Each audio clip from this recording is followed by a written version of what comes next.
The Primordial One, the god who was known to love the very humans it had created, betrayed and abandoned an entire nation, leaving them to die. Or did it? In this theory video, we're going to break down what happened with the Primordial One and the reason behind the entrapment of the Enkanomians in the depths.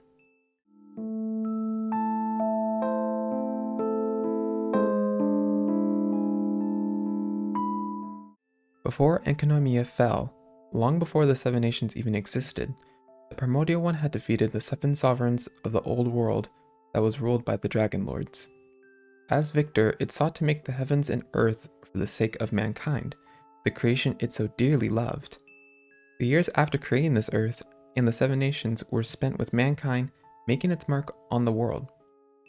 They learned to harvest, mine, and take care of themselves as the heavens were always ready to assist the humans with necessities whenever they needed them. If there was hunger, the heavens would bring down food and rain. If there was poverty, the earth would bring forth its riches. If melancholy were to spread, the heavens would reply with their voices. The one taboo was to succumb to temptation.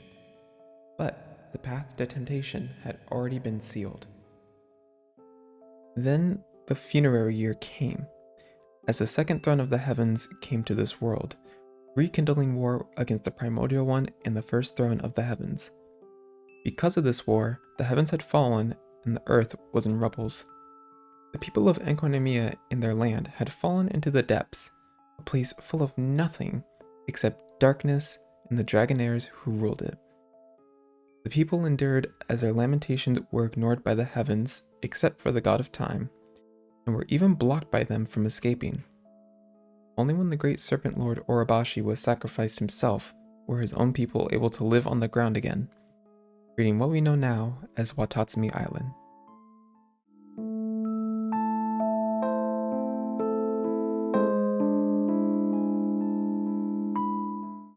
Now we know that the Primordial One and three of its shades ignored the prayers and lamentations from the Enkanomians. We also know that it then banned the people of Enkanomiya from leaving under the assumption that it had defeated the second who came. Now when analyzing this, however, it makes little to no sense for the god who loved humanity and its creation so much to then suddenly ignore and seal them away.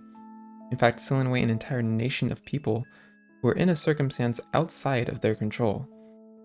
Unless, of course, the primordial god was sealing them off in order to protect them from the second who came. Now, remember that when the Enkanomians got banned from leaving, it was under the assumption that the second thrones of the heavens had been defeated. But I think that something different happened. I think the reason as to why the Primordial One chose to seal them off had nothing to do with the people of Enkanomiya or their greed, but rather that the war likely was still ongoing and it didn't want the people to walk out into a war zone again. Now, to the Enkanomians, while a war of this caliber would be assumed to have long passed, depending on how many years have passed, which I would assume probably decades worth, it is absolutely possible that it was still ongoing or possibly coming to a close. And in fact, I'll even go as far as to say that the reason the Primordial One and its shades hadn't responded to the people's lamentations and suffering like they usually did was because they were slowly getting killed one by one, until only the Primordial One had survived. And with the Primordial One knowing that its last remaining shade, Easteroth, was still with the Enkanomians in the depths, it chose to seal them off as a means of protecting them from the outside threat of the second thrones, as well as preserving whatever remained of the first thrones of the heavens. Now, this does not automatically mean the Primordial One died. While it could have died, there's also the possibility it faced the same fate as some of the other ancient gods in Tevat, and managed to seek refuge in the Dark Sea or even in another separate world. This could also apply to the shades as well.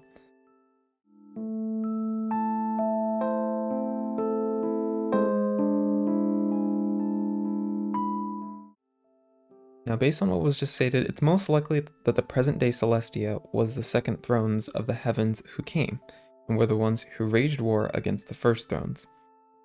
Now, at first I had assumed that Celestia was the first thrones because of the main description being that they came from another world, But the behavioral shift of the Primordial One and its 3 other shades described in the Enkanomiya books didn't feel like it was because of a shift in their thoughts of humans, but rather, they were trying to protect these underground people from discovering the truth of what had happened to them.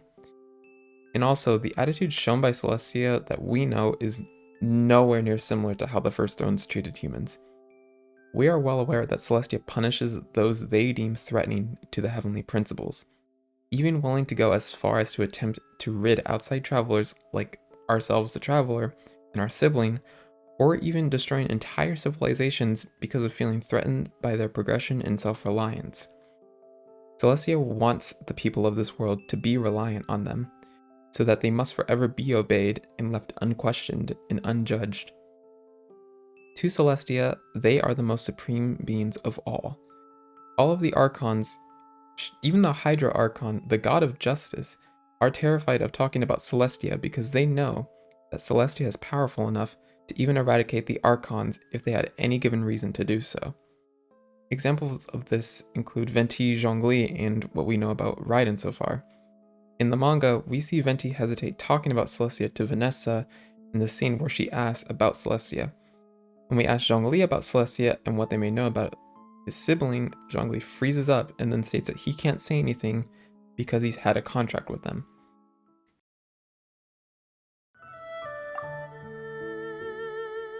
Oh?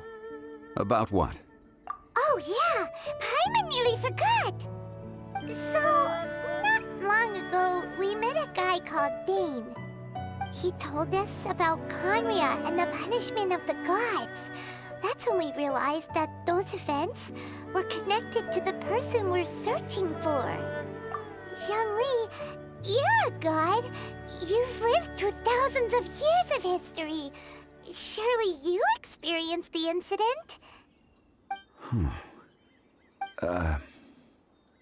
I cannot say. Why? You can't even give us a thread of information? This is so important to us. I understand. But I must apologize. This is my contract. You mean another past grievance? Like the incident with Ejda? Too painful to talk about? It was signed before it all began. I have always honored the contract. And kept my silence. How can you be like that? You two are friends to me. I can assure it brings me no pleasure to disappoint you. But as the god of contracts, I cannot go back on my word. Would you be ready to find out? It appears your understanding of this world continues to grow.